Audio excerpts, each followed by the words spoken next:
We blame people who did not let us borrow money. We blame everybody but our own laziness and lack of discipline. We are blaming. We are blaming. We're doing too much blaming. What is your excuse to Jesus this morning when he asks you whether you want to be well? What is the reason you give yourself? Is it a lack of rest? Lack of sleep? Let's look at your schedule. 24 hours in a day, right? You're only really obligated by this world to work an 8-hour shift. In most cases, whether you're salary or you on clock. Most regular shifts are 8 hours. So how many hours does that leave us? 16, right? All right? Okay. So you have 16 hours. 16 hours. You may come to church 1 hour. So you still have 15, right? So you have 15 hours. You go home. You cook dinner. A really good dinner. 2.5 hours. So now we're at what? 12.5, right?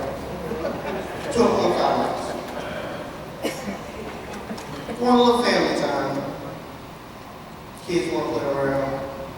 Some screaming, hollering, all of that. You know, you want to teach them a little bit about the world.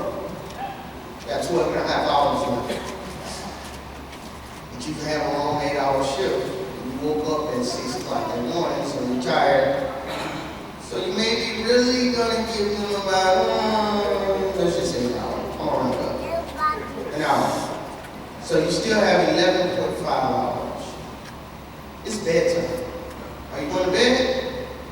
You got 11.5 hours. Oh, that magical box is on. That time waster. Yeah. That one that puts images in your face. Yeah. In your head. And flashes before your eyes. Take it in at least 25 to 30 or even more depending on what you're watching. A minute. Images flashing across the screen, whether it be advertisements or the corny show that you're watching. And let's just say, let's be reasonable, 3 hours. Okay? So you have about what, 7.5 hours left? It's time to go to bed. Get on your knees and pray. Because you want a covering while you're sleeping, you're close to death. But you're tired, you're weary. Now you've got these images in your brain, you can barely concentrate. You just say, Lord, let me down to sleep, pray my soul to peace. If I die before I wake, I pray my soul to take. It's a meaning.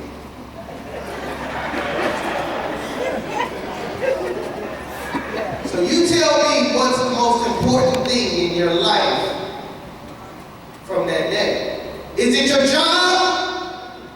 Is it the TV? Is it cooking dinner? Is it laying around with your family to talk about frivolous things? Not putting together a business plan. Not talking about how much y'all saved from the last 3 checks that you pulled. Not talking about how you're going to get out of bondage. What's important? Do you want to be well? Is what Jesus is asking. Realistically, look at your life. Look at your schedule. So 7.5, 7.49, not 7.49, 7 hours and 49 minutes we have to sleep and rest. That's enough time for us to be rested, well rested. And if we take some of that other time and divert it to being used by the Lord, we definitely could be a more productive person while we're here on earth. And our lights can so shine before men that our God in heaven will get all the praise and the glory. Have you ever wondered, how is it that when you get a good night's rest and you pray to God, how you feel so energized and it comes easy for you to be a witness, but when you are tired and sleepy and you're sluggish, you bite as hard as the worst sinner on the street. You slash